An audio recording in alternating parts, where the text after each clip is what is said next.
Check your GSIS record now. Gamitin ang GSIS Touch app. Ready? Check your record. Number 1, pumunta sa member data and GSIS ID. Tingnan, tama ba ang spelling ng pangalan mo at GSIS ID number? Kung okay ito, puntahan naman natin ang iyong service record.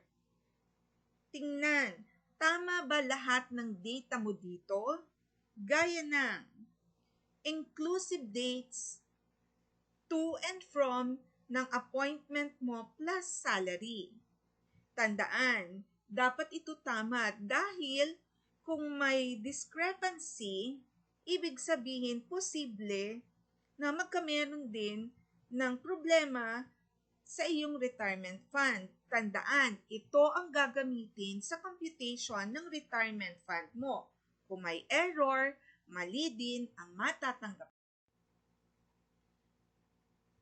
Service record, check your service record kung tama. Sabi nga, act now or regret later. Number 3, check your insurance policy. Check your contribution kung nakarecord lahat by year, by month. Anong ibig sabihin ng arrears sa insurance policy premium? Unpaid or overdue contribution.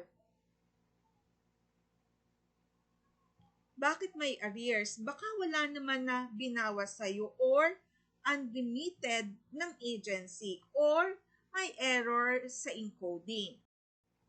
Example, kapag pumunta tayo sa insurance policy section ng ating GSIS app, ito ang iyong makikita. Makikita mo yung month at year, magkano binayad, at kung magkaano ang iyong arrears. Sa example na ito, maliit lamang ang arrears. Pero, paano pala kung isang payment ang wala ka?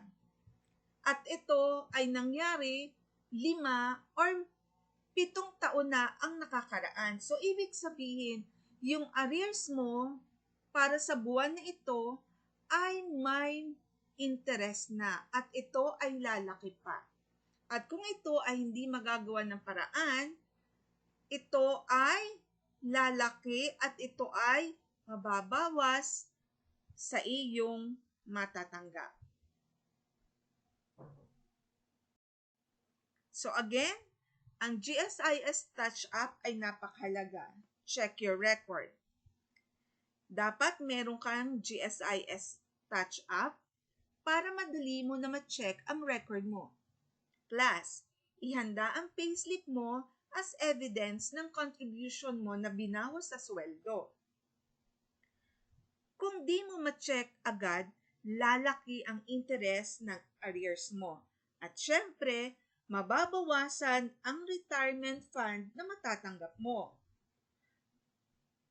Kumilos agad, magtanong, sumulat, magpatulong.